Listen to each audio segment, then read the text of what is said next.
Doctor Amit Rai Jain ji. जी जी राधे राधे राधे राधे राधे महाराज जी। महाराज जी, मैं एक लेखक हूँ। मैंने अभी फिलहाल ही भगवान राम जी की जन्मभूमि अयोध्या पर एक पुस्तक लिखी है। आगे मुझे भगवान श्री कृष्ण जन्मभूमि पर किताब लिखनी है। आप श्री राम जी एवं श्री कृष्ण का दार्शनिक अंतर स्पष्ट कर सकते हैं? कोई अंतर नहीं है। फिल्म तो आप देखते ही हैं, एक अभिनयकर्ता विविध फिल्मों में विविध स्वांग करता है, अभिनय करता है। पहचानने वाला कभी संशय नहीं रखता है। रखता है क्या? देखो, वो एक बहुत बड़े वो जो निगेटिव रोल करते हैं उनको क्या कहते हैं? विलन। अब वो हर फिल्म में नकारात्मक रोल करते हैं और कई में सकारात्मक किया, तो वो सकारात्मक करे या नकारात्मक करे, पहचानने वाला क्या कहता है? लेके चला। हाँ, तो प्रभु कभी रुद्र रूप में, कभी सौम्य रूप में, कभी श्रृंगार मूर्ति में, कभी भयानक रूप में। वही वाराह, वही नृसिंह, वही मत्स्य, वही कूर्म, वही राम, वही कृष्ण। अभिनय है ये प्रभु का। अवतार लेकर अपने भक्तों के लिए सुख देने के तत्व वही है। तत्व में किंचन मात्र भी अंतर नहीं। जो अत्यंत गंभीर गुणों के समुद्र मर्यादा पुरुषोत्तम भगवान राम है, वही तरंगायमान प्रेम समुद्र, लीलापरायण, ललित त्रिभंगी, मुरली मनोहर, जिनकी कटाक्ष बड़े बड़े मुनियों को भी मोहित कर ले, वही श्री कृष्ण। किंचन मात्र कोई अंतर नहीं है, अभिनय में है। वो मर्यादा पुरुषोत्तम मर्यादा का वहां अभिनय कर रहे, और यहां प्रेम मर्यादा है, जो समस्त मर्यादाओं के बांध को तोड़ करके उच्छलित होती है, उसे प्रेम कहते हैं। समस्त नियमों की जहां पूर्णता होती है, उसे प्रेम कहते हैं।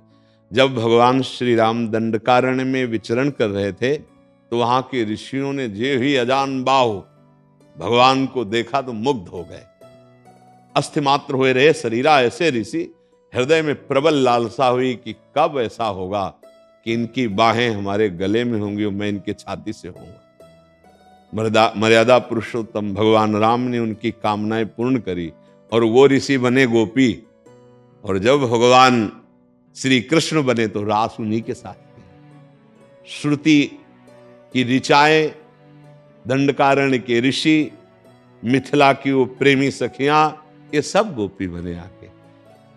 भगवान राम मर्यादा पुरुषोत्तम, उनकी लीला में कहीं भी किसी भी तरह से मर्यादा का खंडन नहीं मिलेगा, सब शास्त्रीय मर्यादा के अंतर्गत। और भगवान श्री कृष्ण प्रेम मर्यादा। अगर प्रेम का ज्ञान नहीं तो तुम मर्यादा से नहीं मिला सकते हो। प्रेम, अगर प्रभु कभी मुस्कुराए हैं तो सियाजू से केवल मुस्कुराए रामावतार में, और यहां तो मुस्कुरा के लाखों के प्राण हरण कर लिए। चाहे वो श्री सुखदेव जी हो ना, परमहंस शिरोमणि, चाहे सुखदेव जी हो, और चाहे वो मधुसूदन सरस्वती हो, चाहे वो प्रबोधानंद जी महाराज हो, चाहे वो कोई बहुत बड़ा ऋषि हो, चाहे मुनि हो, चाहे किसी को मंद मुस्कुरा के लाल की रूप माधुरी, नयनन निरख नेक सखी, मन सिज मन हरन हास, सावरो सुकुमार रास, नक्सिक अंग अंगन उमग, सौभग सीव नखी। औरों की तो बात जाने दो, जटाजूट धारी भगवान शंकर भी गोपी बन करके जिनके गले में हाथ डालना चाहते हो हैं श्री कृष्ण। और जो कभी मर्यादा से एक भी विचलित नहीं हुए, वही है भगवान श्री राम मर्यादा पुरुषोत्तम। वहां मर्यादा सत शास्त्र से युक्त, और यहां सत शास्त्रों का फल प्रेम। प्रेम की मर्यादा। अगर प्रेम का परिचय नहीं तो कृष्ण चरित्र नहीं जान सकता। जैसे भगवान श्री कृष्णचंद्र का एक नाम है ब्रज में माखन चोर। बेचारा कोई गरीब लड़का हो, फिर माखन गली गली चुराए तो बात समझ में आती ना। बाबा के कितने थे? 9 लाख गौएं। माखन जानते हो कहां रखा जाता था? कुंड में। कि रोज अगर श्री कृष्ण स्नान करे तो माखन दही दूध के कुंड थे। वहां कोई पात्रों में दूध थोड़ी रखा जाता, दूध के कुंडों में डाला जाता था। दूध का कुंड, दधी का कुंड, घृत का कुंड, मक्खन का कुंड, ऐसे थे। पर जब यशोदा मैया अपने हाथ से लाला को पवाती, लाला तो जो गोपी जन आती वो कामना करती कि काश अगर मेरे ये लाला होते, कभी मेरे घर आते, मेरा दही पाते, मेरा कितना हो भाग, क्या ये मुझे सुख देंगे? जाकी रही भावना जैसी, उसकी भावना पूर्ति करने के लिए ये था माम प्रपद्यन्ते तास्तै भजाम्यहम्, भगवान वैसे ही जाते। जब कभी उपद्रव करते हुए लालजू को मैया पकड़ती बाह और डांटती और प्रभु का वो डरा हुआ रूप, तो गोपी सोचती क्या कभी मुझे ऐसा सौभाग्य मिलेगा कि मैं इनकी बाह पकड़ूं और इनको डांटूं और ये डर पे। वही भगवान जाकर के चाहे जितने ऊंचे में दही रखा गया हो, सखा के ऊपर सखा हो आप चढ़ करके और फिर पकड़े जाते, फिर डांट लगती, तो वो सुख भगवान प्रदान कर रहे। माखन की कमी तो बाबा के घर में थोड़ी है।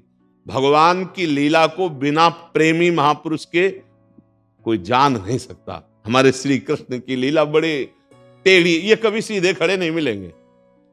ये जब आपको खड़े मिलेंगे तो आप देख लेना, इनकी जो झांकी होगी ना वो टेढ़ी होगी, इनकी लीला टेढ़ी। इनका नाम है बांके बिहारी।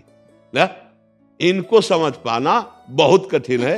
पहले राम जी की मर्यादा को समझो और आराधना करो, तब कृष्ण जी की प्रेम मर्यादा में प्रवेश आए। यहां केवल प्रेम की मर्यादा, प्रेम ही प्रेम, प्रेम ही प्रेम। जूथ की जूथ गोपियां और एक गोपी एक श्री कृष्ण, एक गोपी एक श्री कृष्ण, ऐसा सुख प्रदान कर रहे हैं। ये गोपियां कौन है? ये वो सब ऋषि मुनि हैं जो तप करके भजन करके भगवान के समीप इस प्रेम रस का रसास्वादन पाए। जिनकी चरण रज उद्धव आदि वंदना करते हैं वो ये भगवान श्री कृष्ण के लीला को बिना प्रेमी के नहीं समझा जा सकता। इनको दार्शनिक तौर पर नहीं समझा जा सकता। इनको प्रेम प्रेम बिना ढाई आखर प्रेम के पढ़े सो पंडित हो। ये जब तक प्रेम नहीं समझोगे तब तक, और प्रेम समझ के परे की बात है। सूक्ष्मतरम प्रतिक्षण वर्धमानम कामना रहितम अनुभव स्वरूपम, ये प्रेम का जो स्वरूप है अनुभव स्वरूपम। तो इसलिए वही हरि राम है, वही हरि कृष्ण है। श्री कृष्ण से प्रार्थना करो कि मुझे योग्यता प्रदान करो। आपके पावन चरित्र के विषय में हम कुछ गान करना चाहते हैं तो वही योग्यता देंगे, वही लिखवा देंगे। वो मुकम करोति वाचालम पंगुम लंघयते गिरिम, बकाया वो इतने लीला बिहारी हैं कि उनको समझ पाना बड़ा कठिन है। ललकार रहा है काल्यवन, अरे कहां भाग रहे हो तुम? अपनी महिमा में समझो, तुम्हारा विश्व ये नाम ले रहा है कि बहुत बलवान हो। ये पीछे मुड़ के ले देख रहे, भाग रहे, पीतांबर पहरा रहा है। क्या नाम पढ़ा जानते हो? ठाकुर रणछोड़ पढ़ा के। अब आप विचार कीजिए, जिनकी भ्रकुटी टेढ़ी हो जाए तो काल भी थर्रा जाए, वो श्री कृष्ण है और भाग रहे हैं। और कहां ले गए? भगा के उसको मुचकुंद की गुफा में ले गए और मुचकुंद से भस्म करवाया और मुचकुंद को दर्शन दिया। इनकी लीला को समझना बड़ा। हर बार जरासंध को फांस लेते थे बलराम जी अपने हल में, तो कहते भैया छोड़ दो, हम जिस काम के लिए आए बड़ा काम कर रहा है। ये एक एक अक्षोणी सेना समेट समेट कर करके बार बार जगह जगह से ऐसे करके लाता है। हम जिसका भार उतारने के लिए आए बहुत बड़ा सहयोग कर रहे थे, छोड़ दो। 18 बार आक्रमण किया भगवान पर, 23 अक्षोणी सेना लेकर, 23 अक्षोणी सेना लेकर 18 भीम अर्जुन और आप साथ गए और द्वंद्व युद्ध की भिक्षा मांगी और फिर फड़वा के फेंकवा दिए। बड़े लीला में उनकी लीला को समझ पाना बिना भगवत प्रेम के नहीं हो सकता। इसलिए बहुत संभाल के उन्हीं से प्रार्थना करोगे। राम जी की लीला के विषय में उनकी कृपा से कुछ समझ सकते हो, क्योंकि सीधे हैं, बहुत सीधे सरकार, गंभीर, और ये कभी सीधे नहीं मिलेंगे। हाँ इनकी चितो है तो वही ना, कोई दूसरे थोड़ी, बहुत प्रेमी है। इसलिए बहुत अच्छा सौभाग्य कि आप भगवान के विषय में कुछ भी लिखें, बहुत सावधानी से लिखें। हमारी प्रभु की महिमा प्रकाशित हो, कहीं कोई अवहेलना या निंदा ना हो, तो जीवन धन्य है। प्रभु के विषय में लिखना, प्रभु के विषय में सोचना, प्रभु के विषय में बोलना, ये सब मंगलमय हो जाता है जीवन का लाभ।